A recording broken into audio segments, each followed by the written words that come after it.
Welcome back. You're watching Global Lens on News9 Live with me, Neha Khanna. Well, ahead of his arrival in India for the G20 summit, British Prime Minister Rishi Sunak has emphatically declared that no form of extremism is acceptable in the United Kingdom. The Prime Minister said his government is firmly addressing India's concerns over the activities of pro-Khalistani elements in his country. In an interview to news agency The Press Trust of India, Sunak expressed his commitment to countering violent and divisive ideologies irrespective of their nature. He said, and I quote, "We are working closely with our partners in the Indian government to tackle the threat from pro-Khalistan extremism, and the British police are fully empowered to deal with violent acts." Sunak also referred to a meeting between India's External Affairs Minister S. Jaishankar and UK Security Minister Tom Tugendhat last month that was focused on addressing the threat of extremism and corruption. Sunak said during that visit, the Security Minister announced new funding to enhance the UK's capability to tackle pro-Khalistan extremism. The 1 crore rupee investment will strengthen our understanding of the threat posed by pro-Khalistan extremism and complement the joint work already underway between the United Kingdom and India, he said. Well, Sunak reiterated the importance of upholding the right to lawful protest in the United Kingdom. He also emphasized that this right does not extend to violent or threatening behavior. Meanwhile, the British Prime Minister praised India's global leadership and commended Prime Minister Narendra Modi's role during India's presidency of the G20. Sunak said this country's scale, diversity and extraordinary successes mean India is the right country at the right time to hold the G20 presidency. Sunak also emphasized the significance of the UK-India relationship, asserting that it will shape not only the present but also the future of both nations. Sunak further added, "We will work closely with India through their G20 presidency to address the biggest challenges the world is facing, from stabilizing the global economy to dealing with climate change." Okay, let's go back to Shri, who is still with us from Washington, D.C. Shri, just yesterday we discussed on Global Lens how there are still many hurdles in the path of the free trade agreement between India and the United Kingdom. And Rishi Sunak is on record as having said that unless the deal benefits all of United Kingdom, it will not be acceptable to us. But then he goes on to tell this Indian news agency that we certainly want to take our relationship with India forward, including on the economic front. What do you make of his comments on the need for UK authorities to crack down on Khalistani elements and the fact that, they're now allocating funds for this, because the UK, as we know, is one of those countries that has faced a lot of criticism, perhaps not on the same scale as Canada, but it has been accused of giving these elements a free run, anti-India forces, a free run in the name of free speech. So perhaps one should welcome the fact that the Prime Minister is finally drawing this important distinction between allowing a peaceful protest and, letting somebody go on the rampage in the name of freedom of expression, which he says is not acceptable. As long as there's violence, it's not acceptable. That distinction needs to be drawn. Right, Neha. So here's how I see it, Neha. While India should welcome the British Prime Minister's, commitment to looking into the Khalistan problem in the UK, but I think the amount of money they're throwing into it is frankly just a joke. It's 1 crore rupees. It's not going to help them understand the Khalistan problem. If they want, they can ask our MEA and they can send them a detailed report without spending a penny. So the problem is, Neha, the way the Khalistani protesters were able, the impunity with which they were able to attack our embassy and even threaten our diplomats. I mean, that is something which is shocking. We all know, we remember the images, people clambering onto the embassy balcony, taking down the Indian flag. It's as if there was no one who was there to, stop them. And that is an assault on a sovereign country. That piece of land which the Indian embassy sits on is essentially our land. It's our territory for all effective purposes, right? So it is incumbent upon UK to have protected Indian assets, the Indian territory and our rights. But I think UK failed to do so. Now, what is happening is, many of these protesters, the pro-Khalistani elements are, of course, British citizens. Therefore, they have their own right to protest. But what is happening is, because of this, they are getting emboldened, and this movement is spreading to and getting funded from UK to other parts of the world. For example, you mentioned Canada. Canada, we have a major problem now. And in fact, the entire relationship between India and Canada is getting strained only because of the Khalistan issue by and large. Like UK, we have been talking about a comprehensive economic agreement with Canada, which has been in the works for more than 10 years. But nothing's happened on that because of the Khalistan issue. So these people who are creating the problems and acting as the catalyst for Khalistan problem around the world, many of them are based in UK, and they are creating problems now in Australia as well and other parts of the world because they're funding people there. So this is something which Prime Minister Sunak needs to take up on priority because this matters to India. So if he truly believes that this is something which is in the way of good bilateral relationship between India and UK, then this should be dealt with on priority. And frankly, they need to spend a lot more energy and money on this problem than the 1 crore which they are committing, Neha. I think frankly, it's quite embarrassing. Okay, a very low figure you're saying, and perhaps more than anything else, they need to go beyond just trying to understand the issue. They need to begin a crackdown.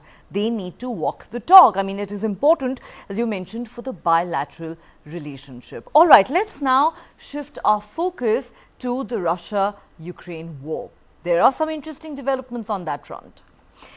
In the latest development amidst the ongoing Russia-Ukraine war, the Pentagon has announced a new security assistance package worth $175 million for Ukraine. Now, what's significant is that this aid includes depleted uranium ammunition for Abrams tanks, marking the first time that the United States is sending this controversial armor-piercing munition to Kiev. This announcement comes as Ukraine's counter-offensive against Russian forces enters its 4th month with limited gains. The U.S. Secretary of State Antony Blinken's visit to Kiev recently coincided with this gesture of support. Blinken said this new assistance will help sustain Ukraine's counter-offensive and build further momentum. The $175 million package is part of a bigger aid package worth over $1 billion announced by Blinken during his visit to the Ukrainian capital. This includes over $65 million in new military and civilian security assistance and millions of dollars in support for Ukraine's air defenses and other areas. While the United Kingdom too had sent depleted uranium munitions to Ukraine earlier this year. This marks the first US shipment of such ammunition and is expected to stir controversy. Why? Because depleted uranium is an extremely dense material, making it highly attractive as a projectile. It was previously used by US tanks in conflicts such as the Gulf War in 1991 and the invasion of Iraq in 2003. However, the use of depleted uranium munitions has been the subject of a fierce debate due to concerns about the serious health risks that it poses, including cancers and birth defects in areas where these munitions were previously used. Russia has strongly denounced the decision, with the Russian embassy in Washington calling it an indicator of inhumanity. The Russian Deputy Foreign Minister Sergei Rybkov labeled it a criminal act, emphasizing on its environmental consequences. He said this is not just an escalatory step, but it is a reflection of Washington's outrageous disregard for the environmental consequences of using this kind of ammunition in a combat zone. This is in fact a criminal act, he said. The Kremlin dismissed Antony Blinken's visit, stating that US aid will not influence the course of what they term as a special military operation. Blinken, during his visit, reiterated Washington's unstinting support for Kiev's efforts to liberate its territory in the south and east of Ukraine. Blinken said, "We're determined in the United States to continue to walk side by side with you. President Biden asked me to come to reaffirm strongly our support to ensure that we are maximizing the efforts that we are making." All right, let's understand this better with Shri. Shri, not too long ago, there was a major controversy over the US decision to provide cluster bombs to Ukraine. Now, many human rights activists around the world had very strongly condemned that decision. And now comes another controversial decision of offering depleted uranium ammunition to Ukraine in this war. Of course, it's rich for Russia to call it an act of inhumanity and criminality. But that apart, is this something that, the international community at large is likely to object to and should perhaps object to? How should we see it? Right. So, Neha, it's very important for our viewers to understand and be cautious of a bit of mischief or misinformation which Russia may try to propagate. So, these depleted uranium shells are actually not nuclear warheads or anything close to that. The shells are made from nuclear waste, uranium, depleted uranium, hence nuclear waste. And uranium, as you know, is the heaviest element known to man. So their ability to pierce tanks is unmatched. Unlike the titanium shells, which when on impact, the projectile head, turns soft and it goes round. These just go through like a knife through butter. So that's why they are so effective. And once they go inside, they also explode. So they don't just pierce the armor, but they also kill the soldiers inside. So it's pretty deadly and fatal. But these are not nuclear, anywhere close to any sort of nuclear weapon or any nuclear shells. So I want to clarify that first thing. And second, it's not the first time that it's being used. You yourself mentioned, the Iraq War and the Gulf War. It has been used before, and its use is not banned under UN Charter. So it is not illegal for UK and US to provide these two to Ukraine in this battle. Now let us understand why is this sort of a shell being given to Ukraine, first of all.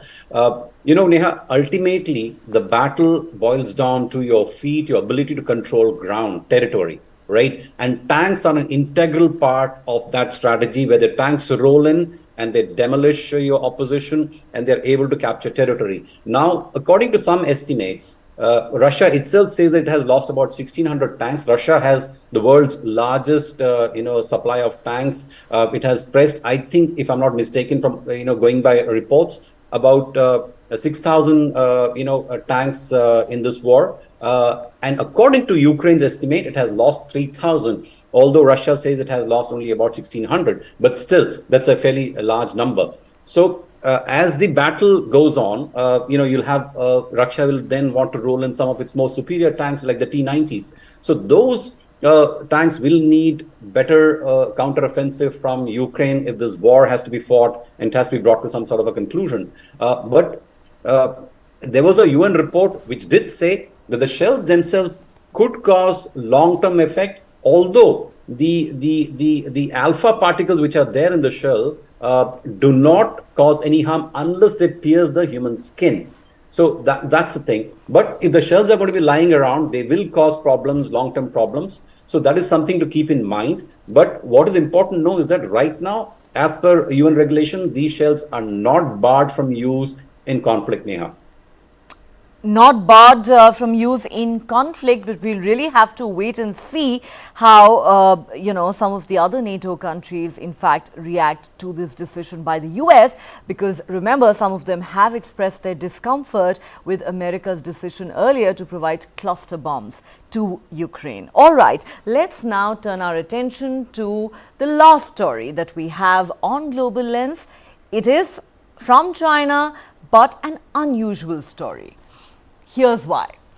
He is the single most powerful leader in China's history since Mao Zedong, having won an unprecedented third consecutive term in office only recently.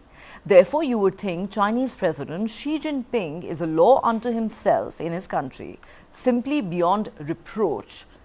Nobody dare question him on anything. But the ground reality may be somewhat different, as surprising as it may seem. Xi Jinping's absence from the upcoming G20 summit in India has raised speculation about turmoil in Chinese domestic politics. That is what some news reports have now suggested. This marks the first time that Xi Jinping is skipping a G20 summit, which some say indicates significant shifts within the Chinese Communist Party or CCP leadership. This development follows the Bidahe meeting, which is an annual gathering of CCP leaders for both the incumbent and the retired. While these discussions are typically shrouded in secrecy, Details have now begun to emerge, suggesting a departure from the norm. In a rare occurrence, a group of retired party elders reportedly reprimanded President Xi. Yes, you heard that right, reprimanded Xi, expressing concerns about the direction of the nation. Reports say an elder from the party said, "We cannot have more turmoil," and warned that if political, economic and social challenges in China persist without effective countermeasures, it could threaten the party's rule. Notably, this meeting took place without the presence of prominent party elders like former President Jiang Zemin and Xi's predecessor Hu Jintao. While their absence may have initially seemed advantageous for Xi, it now seems like things didn't quite go his way. China is currently facing massive economic challenges, including a struggling real estate sector and rising youth unemployment. In addition to economic woes, the Chinese military has been in turmoil with the purge of 2 top rocket force generals and the removal of the country's foreign minister recently under very mysterious and controversial circumstances. These developments have raised concerns among the party elders who played pivotal roles during China's economic ascent. The central figure amongst these elders was Zhen Xinghong, a former vice president and close aide to the late former president Jiang. Xi Jinping's response to the criticism has been telling as he vented his frustration. I'm not saying it, news reports do, that he vented his frustration and pointed fingers at his predecessors, Deng Xiaoping, Jiang Zemin and Hu Jintao. He's reported to have said, and I quote, "All the issues that were left by the previous 3 leaders are on my shoulders. Am I to blame?" Now, this internal turmoil coincides with President Xi's decision to skip not only the G20 summit in India, but also the BRICS summit in South Africa recently. Additionally, with no breakthrough in stalled US-China relations in sight and ongoing economic challenges, uncertainty over whether President Xi will attend the Asia-Pacific Economic Cooperation Forum that's coming up in San Francisco in the US in November this year is now raising concerns both domestically and internationally.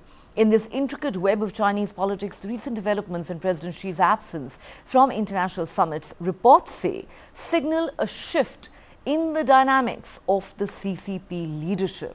As economic challenges and internal criticisms mount, the future direction of China's leadership remains uncertain, and its impact on the global stage is, of course, yet to be fully understood.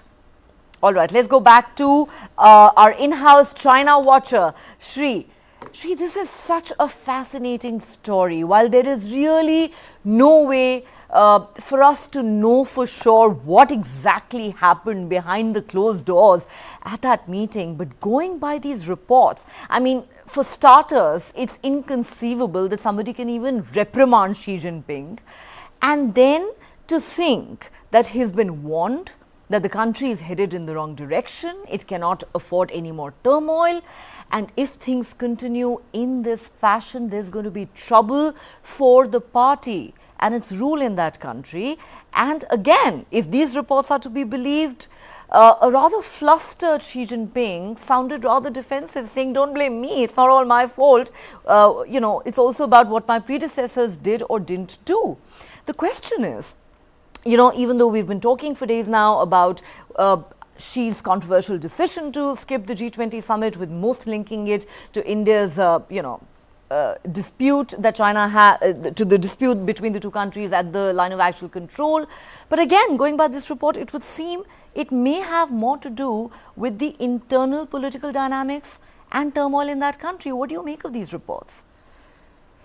So, Neha, I could be completely wrong, but I have a huge problem with the sourcing of the story itself and the facts that would go into writing a story like this.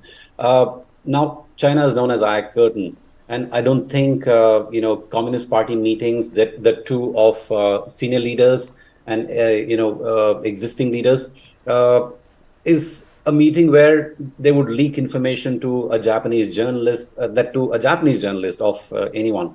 There is no intelligence agency report from anywhere which has talked about this. And secondly, Neha, the bigger issue is that, the construct of all the recent evidence that we have seen coming out of China in no way supports this theory that either Xi has been reprimanded, pulled up, and has been given grief by the elders in the party? I don't think so. I mean, I would be very, very surprised. I could be wrong. There could be a possibility, but I would be very, surprised if that actually were the case. Now, let's look at what Xi Jinping did ever since, he came into power. Now he's into his third term. So one of the things he did soon after he took power was to systematically eliminate anyone who could potentially be his rival or challenge his power.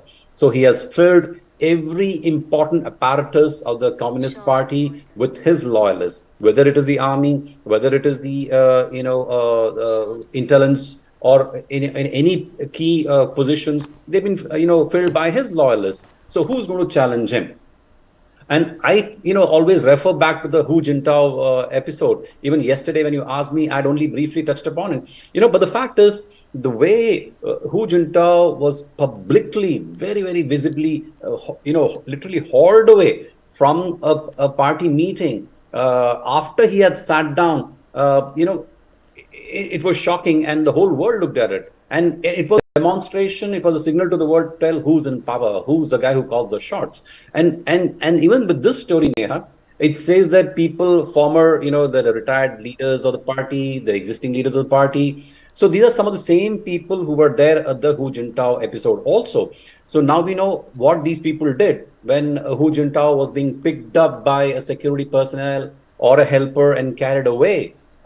These people sat stony-faced. They did not even dare to look at, left or right to them where this whole drama was unfolding. So that is a kind of fear they have of this man. So I don't think there is, I personally do not think that this really happened the way it happened. And Xi then, giving, confiding to his confidant, oh, that, there's too much pressure on me, problems created by the past leaders. I don't think that's really, for me, it looks more like a fantasy, because I've been an editor and Neha, you're a journalist, and we know that without multiple corroboration, one doesn't run an important story like this, because if this is really true, then this is cataclysmic. This is like Armageddon in China. This is a upheaval that's waiting to happen in China. And I don't think the country's come to that point yet. I don't think Xi Jinping's grip on the country is that, loose right now, Neha.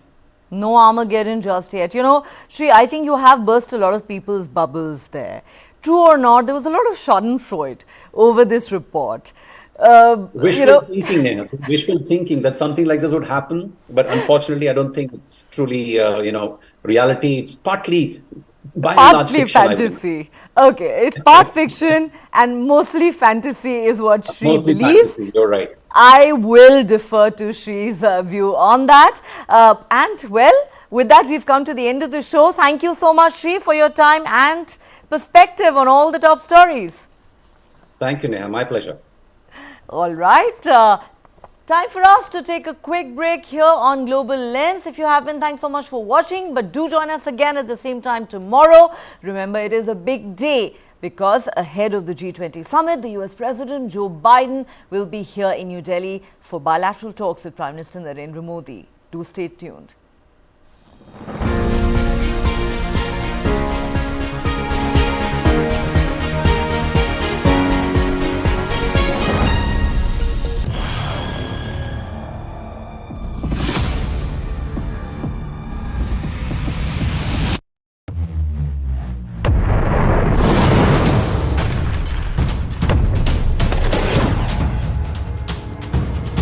He thought he could outlast us. In 1 year,